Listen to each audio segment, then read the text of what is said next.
Although there is widespread community agreement on the importance of protecting our natural areas in national parks and reserves, unfortunately, the political debate on the cost-benefit remains divisive. One reason for this is that our protected area managers have struggled to identify and promote the economic benefits of our national parks and reserves.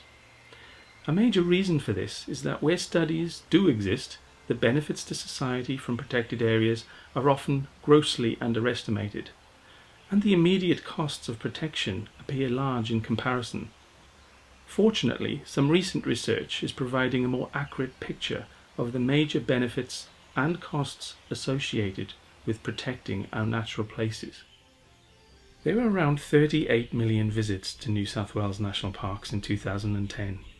Regional areas in particular benefit from the creation of jobs in tourism, park management and capital works, as well as from money spent on accommodation, fuel and food in local towns by park visitors, employees and volunteers. Sturt National Park, for example, receives around 35,000 visits each year, has generated 97 jobs and contributes approximately 3.2 million to the local economy. In terms of Australia's balance of trade, nature-based tourism brings in 19.5 billion a year in foreign exchange.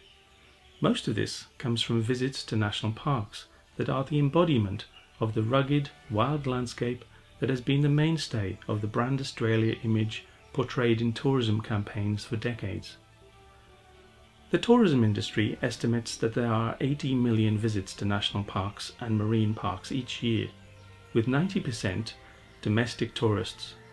Interestingly, nearly 50% of international visitors to Australia indicated that experiencing nature was a key factor influencing the decision to visit Australia, and on arrival, 41% visited one or more national parks during their stay. I'm from Germany. Well, it's my second time here, and I've been travelling around. Love visiting national parks, just to see the beauty of Australia. Intact natural areas also provide a variety of resources and processes that benefit human society. These are known as ecosystem services.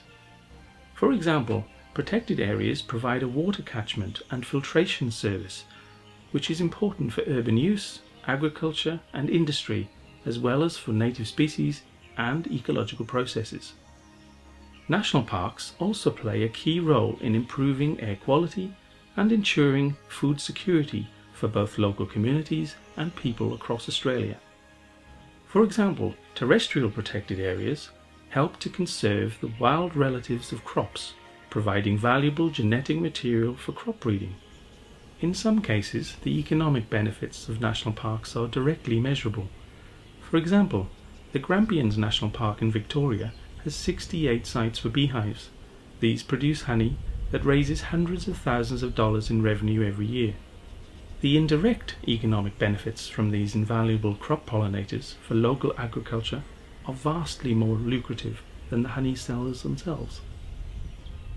At the national level, our protected areas are very cost effective, costing the Australian government, on average, only $47 per hectare acquired, but they leveraged an amazing $212 per hectare from partners in the acquisitions and ongoing management.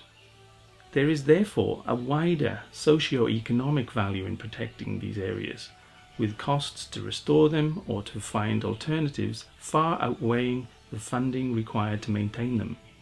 Our society cannot ignore or underestimate the importance of maintaining the services our protected area ecosystems provide.